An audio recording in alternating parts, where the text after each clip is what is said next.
this video, I want to talk about the different kinds of selection tools that are available and the different ways that you can use them. So selections are really key in Photoshop because they allow you to isolate an area, and that might be that you want to take that area and copy it and paste it into another image. You might want to delete it, or you might want to be able to apply some type of effect, such as an adjustment, a color adjustment, to that selection.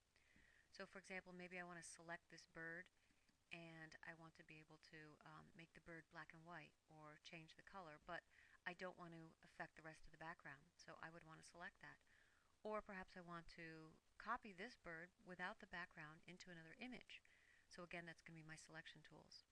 Your selection tools are found in the top part of the toolbar in Photoshop, and the first tool that you have up there is the Move tool, and you use that a lot with selections. So once you've made a selection, you want to move it around, you use that Move tool. Now this next group of tools, the rectangle and elliptical, single row, and single column tools are pretty self-explanatory. I just click and drag those, and that would give me a rectangular selection. I'm going to do Control D to get rid of that. And the only thing to point out is if I hold my Shift key down, it locks the proportions so that it becomes a square. Control D again. And the same thing with the elliptical. If I hold the Shift key down, it will become a circle. Control D to get rid of it. So I don't want that kind of selection for this image. It has an organic shape, so I need to use one of these other selection tools. Right under that, you have three kinds of lasso tools. And the first one, the regular lasso tool, is kind of like a freehand pen. If I take this, I click and I'm holding my mouse down and I try to trace very carefully around the edge of the bird. And this can be, really depending on the kind of image, challenging to try to get a fine edge. So I'm just going very quickly here. I'm not really trying to do a good job, just trying to give you a demonstration. So the trick about this is I have to go all the way back up to where I started, and that's when I let go. If I stop right here, Photoshop is going to close it for me, and it's just going to draw a straight line from where I stopped to where I started. So that's why you always have to return it, because this is a closed type of selection. Okay, I'm going to Control D to undo that. So that's a pretty simple one. The other two are pretty good, but sometimes they cause Photoshop to freeze up a little. The polygonal is for drawing straight lines. So with this one, I click, I let go of my mouse, see I have this straight line, and then I move along and I click again and let go of my mouse, click again, and so I use this. It's going to can give me a really accurate type of selection, sort of depending on your needs. So I'm going to start to move quickly here, and these sort of selections would obviously take a decent amount of time. So this is what you're doing. You're just moving, letting go of your mouse, clicking to lock it in, so on and so forth. And I'm just going to kind of come around. And one thing I want to point out about selections is that let's say you've been working on a selection for a long time, and perhaps you're working in the library, you're working somewhere, and then they're closing. You say, wait a second, I didn't get to do what I wanted to do. And by the way, just like the other one, I have to come over to where I started to close the selection. And I double click, and now I have it here. Also notice that my selections, once I've made it, are recorded here in my history panel. So if you lose a selection, let's say you triple click and it saved it and then you actually deselected it, go back up to your history panel and you can get it back.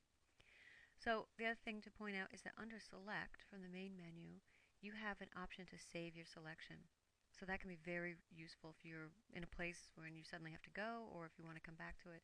I'll give my selection a name. I'll call it Bird, and click OK. So now let's see how to load that. I'm going to deselect my selection.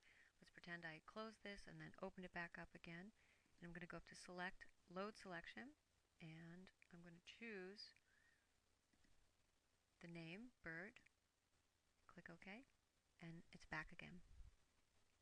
Okay, so Control D to get rid of that. The third type of lasso is called the magnetic, and this is the one that can often give people the difficult time. It's really only good for images with a lot of contrast. As I'm moving my mouse along, it's kind of working like a magnet, and it tries to find the edge. I can click, and I'm adding key points, and that helps to really define it. So I can get a pretty good selection with this. It really does a good job tracing.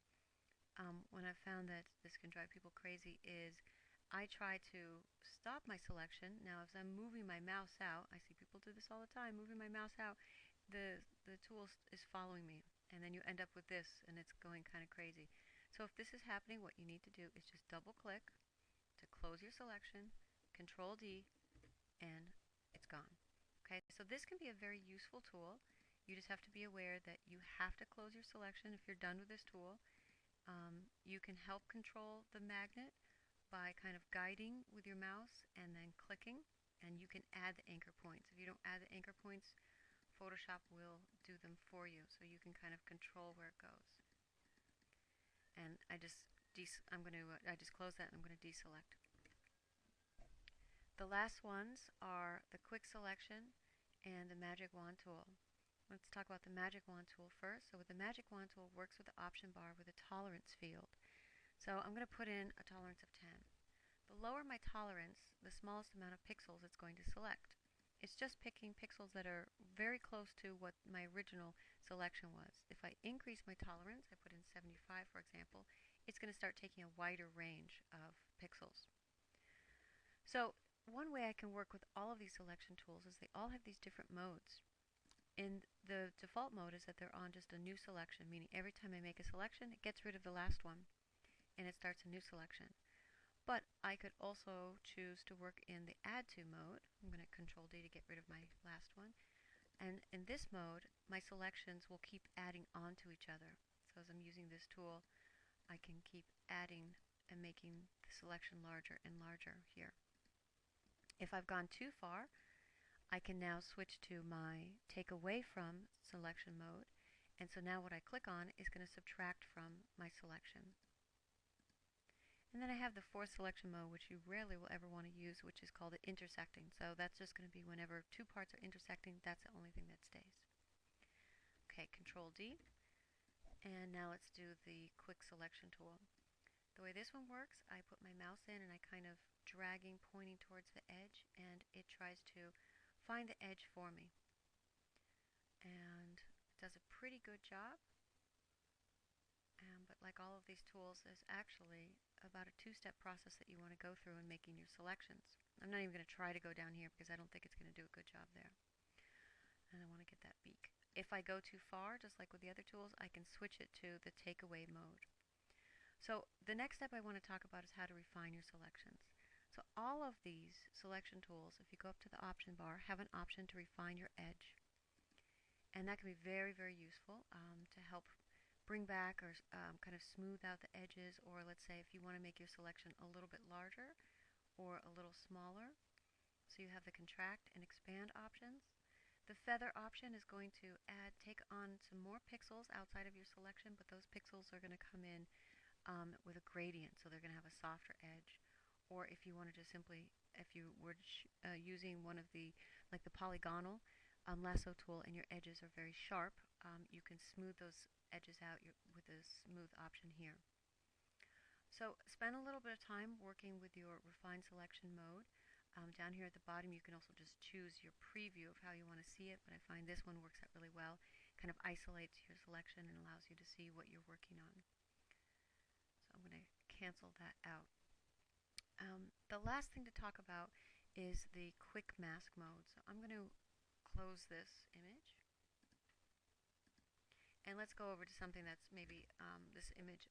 Let's say I want to get this for my project. The cat image is a little bit more challenging to try to get all these edges.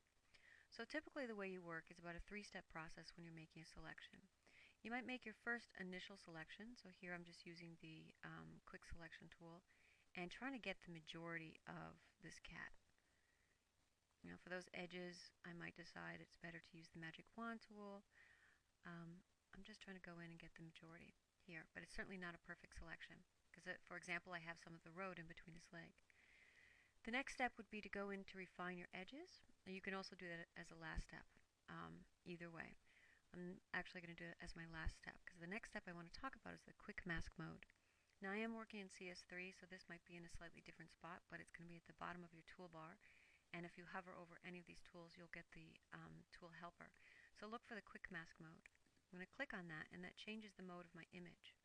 So the way I have mine set up is that anything that is red is not selected, and what I see as my original is my selection. And so I can change my selection by taking my regular paintbrush and switching to be in black and white. So if you're not in black and white, just click on this little default and bring it to black and white.